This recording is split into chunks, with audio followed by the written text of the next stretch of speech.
Okay, why don't we get started? We're on Daf Kuf Samach Aleph Amud Aleph. And just to review, we're talking about, we have a new parak here in Bava Basra called Get Pashut. And Get Pashut is in contrast to Get Mekushar. The word Get over here really means a shtar, just any contract work. And the standard shtar is called a Get Pashut. And a Get Mekushar is a special, highly intricate form of shtar writing, which requires us to stitch up each line of the shtar.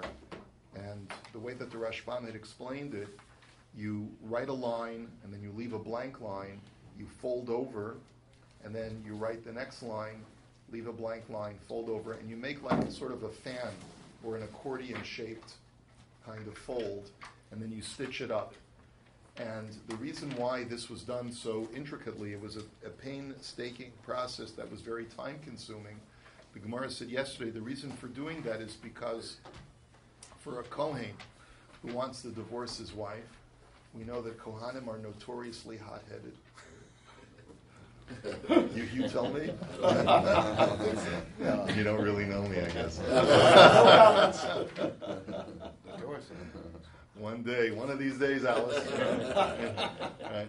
So anyway, he's going to he'll explode. He won't be able to control himself, and we want him to calm down before he goes through with divorcing his wife. Maybe he'll relax over the course of time of going through this painstaking process. Okay, so that's the reason why. And then the Chazal made a low plug that sometimes there will be other instances where perhaps even in financial dealings, a person will want to have a shtar take an extended period of time to draw up in order to give both parties the chance to really absorb what's going on. And so this was a system of doing that. We have a machlokes as far as where the Eidim sign on the shtar. This machlokes is between Rav Huna and Rav Yirmiyah bar Abba. This is what we had seen in yesterday's daf. Rav Huna says that the Eidim sign. Both of them agree, the Gemara had clarified that both of them agree that you sign on the backside of the shtar. You turn the shtar over and you sign on the backside. But Rav Huna says that the Eidim sign, you need at least a minimum of 3 Eidim for a get Mekushar, not 2.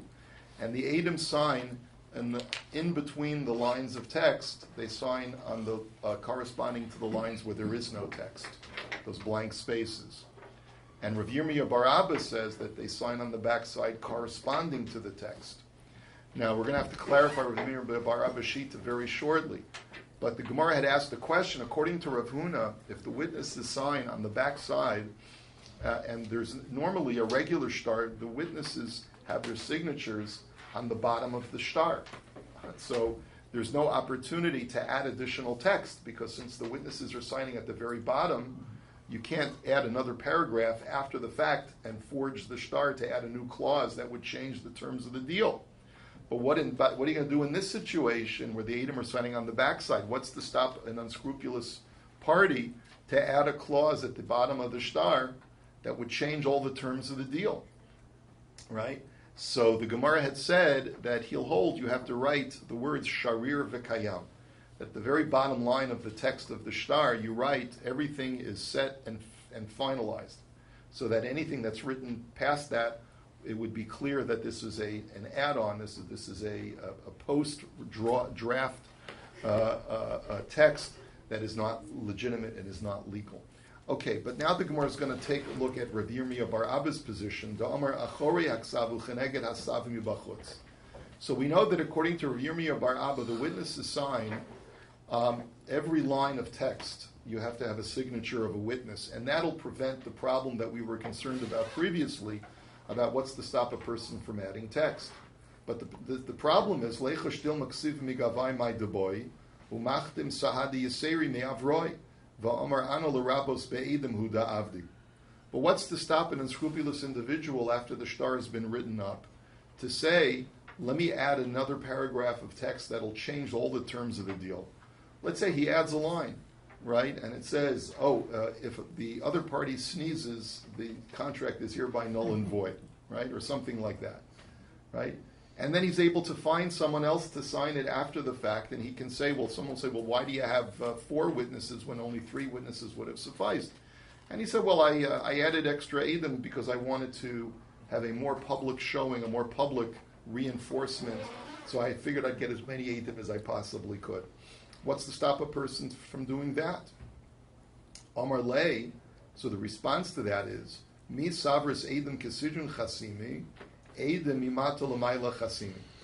Now here the Rashbam goes off into a bit of a different understanding from what you would normally read this to mean, and he basically says as follows. You're misunderstanding how Rav Yirmiyah bar Abba holds that the Eidim sign corresponding to the text on the back side. You're thinking of if you have an 8.5 by 11 piece of paper, you think that the Eidim sign with the same horizontal orientation as the rest of the shtar on the other side. No. You take the shtar, turn it upside down so that the text is facing the table. Then turn it left at a 90-degree angle so that now it is what they call landscape orientation instead of portrait orientation, like we see in the word processors, right? And at that point, the Eidim sign, the first Eid will, let's say his name is Ruvain ben Yaakov. He picks up where the text is, the very bottom line of the text is on the right side, and that's where he begins signing his name.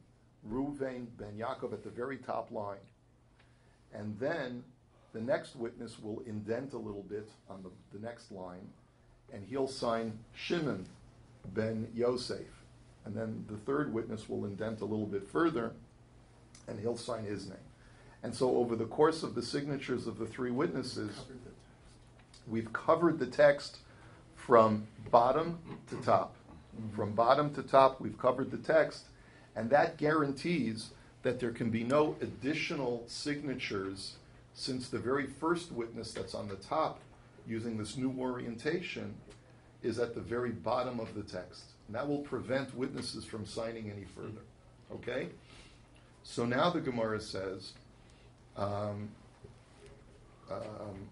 V'leichush dilma misramaya re'usei b'shita achrona, v'gayez le l'shita achrona, v'gayez le l'ruvein bahadei, u'miskasher b'ven Yaakov eid.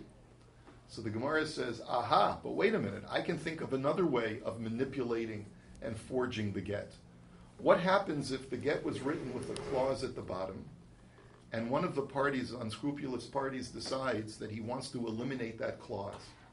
So he's going to take a scissors, and he's going to snip the bottom two lines that has that final, really vital clause in the contract, and he'll cut off a part of the signature. But that's okay. So instead of saying on the top, Ruvain ben Yaakov, it'll just say Ben Yaakov. No problem, because that's kosher. Ben Yaakov Eid is kosher. A person is allowed to identify himself as son of Jacob. Okay? Didnan ben Ish Ploni Eid kosher. You're allowed to do that, the Gemara in Gittin says, as a signatory on a shtar. So the Gemara answers, D'chsiv Ruvain ben Bechadora, V'Yaakov Eid ilavuya. So the answer is that what we tell the guy to do is like this. Instead of signing your name on one line, sign your name on two lines. Write Ruvain ben on the first line, and then indent Yaakov Eid on the second line. So if they try to snip off two lines from the bottom, all you'll be left is Yaakov Eid. You won't be left with Ruvain ben. You won't be able to say Ben Yaakov. It'll just say Yaakov Eid. V'leichosh dilma gayez le Ruvain ben umiskasher b'Yaakov Eid. But wait a minute, Yaakov Eid is a valid signature. It's not Ruvain's signature; it's Yaakov's. But maybe people will think that a guy named Yaakov signed it. So ditnan ish ploni Eid kosher, because if you just write Yaakov Eid, even though you didn't say who your father was, it's still a kosher get. So the Gemara answers the lo ksiv Eid. So one answer could be is that you tell him, you instruct him, don't write the word Eid. Just write the word Ruvain ben on line 1, and line 2 write Yaakov. And as long as you write so-and-so, the son of so-and-so, even if you don't write Eid, it's a kosher get. But if you just write one name without the word Eid, then it's not kosher. And therefore, this is the solution to prevent someone snipping off the bottom. Another answer could be is that it says Ruvain ben on the first line, Yaakov Eid on the second line, and the Adinan ba, Daha Chasimos Yada, Lav the Yaakovu. And we're talking about a scenario, you can do this in a scenario where we know that this particular handwriting does not belong to anyone named Yaakov in town. Because invariably, if a person accuses, the other party is going to say, hey, wait a minute, what happened to the bottom two lines of the shtar? He says, I demand the witnesses to corroborate the shtar. You're not going to be able to find anyone whose name is Yaakov who's going to substantiate the shtar, because we all know that the only person with this kind of handwriting is someone named Reuven, not someone named Yaakov. So therefore, that will be the way to sort of protect both parties. But wait a minute, V'dilma b'shmei de'avu achasam. So the Gemara says, but wait a minute. Sometimes it is legitimate for people to write Yaakov Eid, even if his name is Reuven and he's the son of Yaakov. Because sometimes people might want to sign using their father's name out of the sign of, like saying, like I'm from the Yaakov family. Right? Like Rashi is Rabbi Shlomo Yitzchaki. So what if Rashi would have signed his name Yitzchak? It's because he's from the Yitzchaki family. So maybe that's what he means. The Gemara says no. Lo shavik in shmei didei v'chasim b'shmei diavua. Because people don't do that. People don't leave their own name off and only sign with their father's name. That's not something that people would normally do. Ben Amram? Ben Amram is different. Because you write Ben, the son of. Right? But here you're just saying Amram. So Moshe Rabbeinu would not sign his name just Amram. He would say either Ben Amram or Moshe Ben Amram. But no one would sign their name just using their father's name. V'dilma simna ba'almahu d'shavye. The Harav Tzair Kavara, Rabbi Chanina Tzair Charusa, Rav Chisda Samach, Rav Hoshia Ayin, Rav Huna Makusa. But 1 second. Okay, fine. You've established that people don't sign their name using just their father's name. But maybe a person means to use his father's name like a family symbol, like a symbol for their signature. You did that in Italy, the graves. So if you're from Castile, for instance, you would have a castle and it's like a family crest or a symbol. Mm-hmm. And the Gemara says maybe maybe my way of identifying myself is by using my father's name as the family symbol. And we have examples of this. We have that Rav, when he signed his name, he did not write his name, Rabbi Abba, but rather he drew a picture of a fish. Now, it's not clear why he drew a picture of a fish. Maybe he was in the fish business, maybe he was a fisherman, maybe his family was in the fish business. But you know how we have those bumper stickers? What? Simon Bracha. Simon Bracha. Could be maybe he was from Yosef. You know we have these bumper stickers that Christians have? You know, so they'd chalish if they knew that the original sign of the fish was a Jewish symbol. But anyway, that's for another discussion. So Rabbi Chanina Tzar Charusa. Rabbi Chanina would use a palm branch. You draw a picture of a palm branch as the symbol of his family. And Rav Chisda, and that was his signature. He would sign checks that way. Rav Chisda Samach, Rav Chisda just signed his name with a letter Samach, because of the Samach in the word Chisda. And Rav Hoshia Ayin, Rav Hoshia just signed his name, his signature was the letter Ayin. And Rava Bar Huna Makusa. And Rava Bar Huna drew the picture of a mast, a ship mast. You know, the long pole that goes up. So the Gemara says, so maybe that's what this fellow means. He writes Yaakov, but he means to sign his name but he's using his father's name as a symbol, like a moniker. So the Gemara says, Lo chatzifinish l'shavuye l'shmei de'avua simna. That too people are not going to do.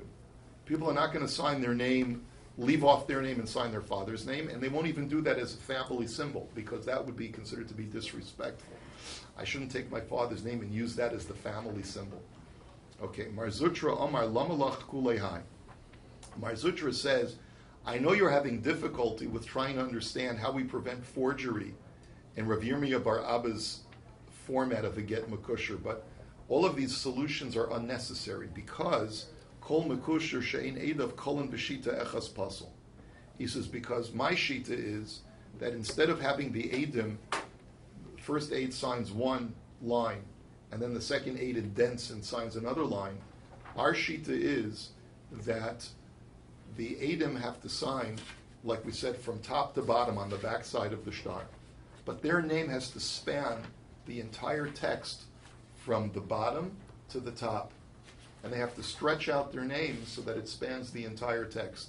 And then, so Ruvain ben Yaakov has to go all the way from the bottom of the text, all the way to the top of the text. And then the next guy, Shimon ben Yosef, has to go all the way from the bottom of the text, all the way to the other side. Now, if one guy's name is Ruvain, the other guy's name is Shimon, that's approximately the same number of letters. But what if the first guy's name is Matisyahu, and the second guy's name is Levi? Done. Or Don, even better, Don, right? So in that kind of situation, the Gemara says it's extremely unlikely. So number one, you're not going to be able to get anyone to add text. That's clear, because you're going to see the Eidim signatures very cleanly forming a square on the backside of the shtar, covering the entire text.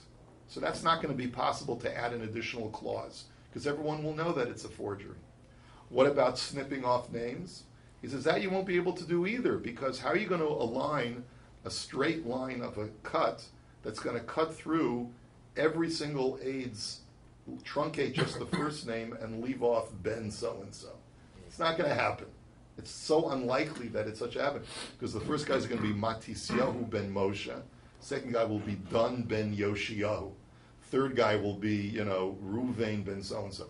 Everyone's name is a slightly different length, and so you're never going to be able to cut through it cleanly to get just Ben so-and-so for each one of the three of them. And that's why, according to this Shita of Mar Zutra, you don't have to worry about it. As long as the Eidim sign it, reorienting the shtar and signing on the back side and covering the entire text, you've prevented any form of any possibility of forgery, of either adding or truncating. Okay. Amar Rav Yitzchak bar Yosef, Amar Rav Yochanan, Kol hamechakin kulan tzarich sheyichtov v'dein kiyumehom. So here's a separate halacha, and that is, and this halacha applies today, that what we're supposed to do, normally when we write a shtar, if there's a mistake noted, let's say we leave out a word in a shtar. So what you can do is you can write the word above the line, in between the two words, and what you have to do is you have to make a notation of it at the bottom of the shtar before the Eidim sign. You say, by the way, on line 6, we added an extra word in between these two words above the line. And the same thing is true that if there's an erasure, normally we said you're not supposed to do an erasure, but let's say you do create an erasure and you write over it, it's noticeable that an erasure has occurred. As long as you write at the bottom of the text, line 6, we had to erase a word and rewrite it, and the Eidim sign on the bottom of that addendum, so then it's a kosher rishtar. Okay. And then another halacha is b'tzarich sheyatzer minyano shel shtar b'shita achrona. The Gemara then says another halacha having to do with all shtaros is that when you write the last line of the shtar, the last line of the shtar should be a recap of what has been previously stated. My time of what's the reason? Amar of Amram lefi she'ein lameida mishita achrona. Because you're not supposed to get any new information from the very last line of the shtar.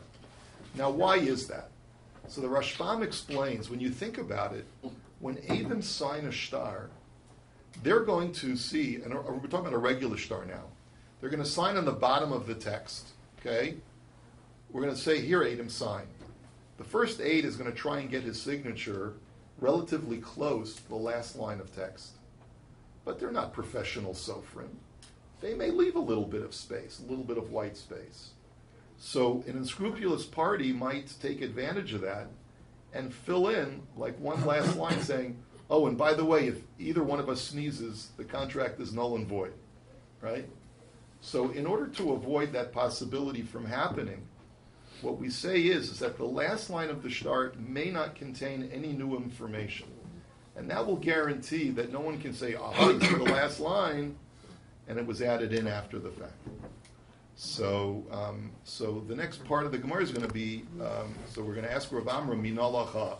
He says, how do you know this, Rav Amram? So if we start doing this, we're not going to have any text for tomorrow. We'll hold it here for today. All day tomorrow. That's right. Regular, same time tomorrow, by the way, 8:45.